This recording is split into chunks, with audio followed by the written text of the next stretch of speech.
Nous sommes en quête de clés cachées pouvant nous permettre de mieux comprendre l'architecture médiévale et pourquoi elle a débuté au Moyen-Âge. Que signifie mieux comprendre?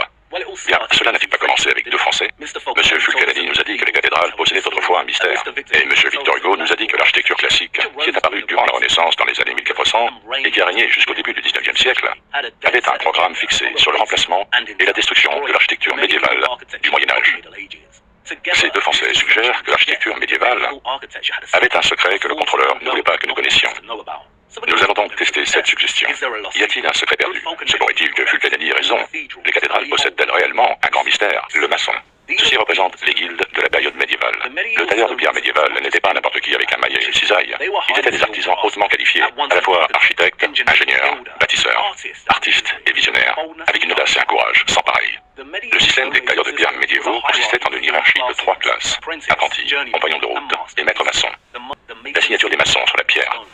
Elles sont habituellement représentées en petites formes géométriques, chaque forme indiquant la marque spécifique d'un maçon. Je n'apprécie rien de plus que de chercher à les repérer. De temps en temps, celles-ci sont présentées sur site ouvertement dans les signatures des maçons impliqués, mais la plupart du temps, vous devez les chercher vous-même. Lisez les coins et les recoins d'une vraie maçonnerie. Le monastère de Southwell est l'une de mes structures médiévales favorites d'entre toutes, et elle détient l'un des trésors les plus incroyables au monde. Sa salle capitulaire octogonale, les feuilles de Southwell, le travail sur pierre le plus raffiné de toute l'Angleterre. Ce n'est pas simplement une sculpture naturaliste, c'est une révérence pleine de secrets, au sein d'une vaste forêt de pierre.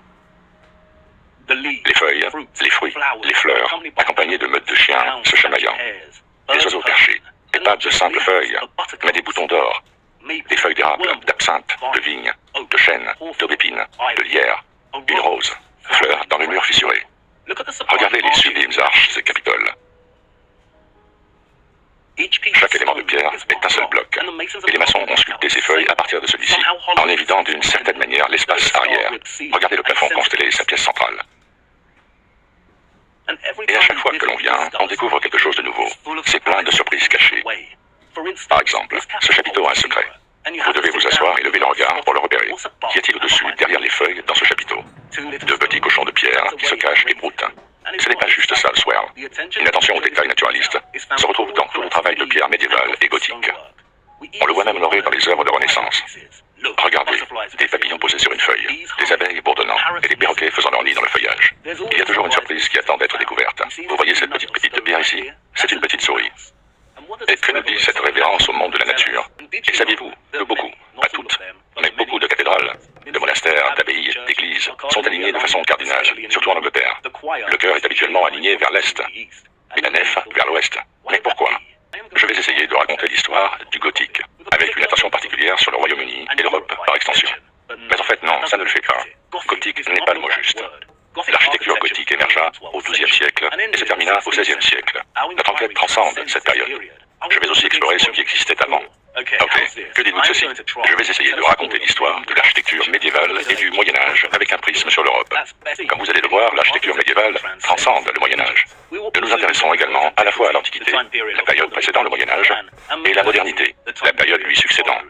Le premier est une certaine théorie qui circule depuis un certain temps maintenant. En avez-vous entendu parler qu'il y a eu une inondation de boue ou un cataclysme qui a eu lieu à un moment donné entre le XVIIe et le XIXe siècle, qui a anéanti une civilisation antérieure, qui a construit toutes les structures étonnantes du passé. Et pas seulement ça, aussi que beaucoup de ces structures ont été construites à l'origine comme une technologie permettant de générer de l'énergie. Le deuxième est le travail d'Anatoly Fomenko. Beaucoup ne réalisent pas que le travail de Fomenko était en fait l'influence centrale dans la conception de la théorie des déluges de boue et de la réinitialisation.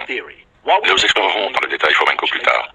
En résumé très basique, son travail consiste à dire qu'environ 1000 ans de notre chronologie sont fabriqués par le biais de copies fantômes ou de duplications d'autres événements historiques, et que l'Antiquité telle que nous la connaissons, les Romains, les Grecs, les Égyptiens, s'est déroulée au Moyen-Âge.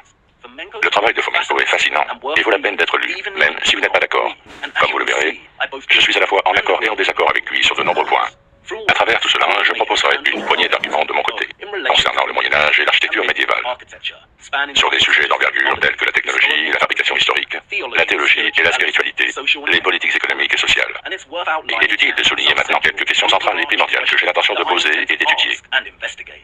La naissance de l'architecture gothique au XIIe siècle prouve-t-elle que la véritable révolution industrielle en Europe s'est en fait produite au Moyen-Âge?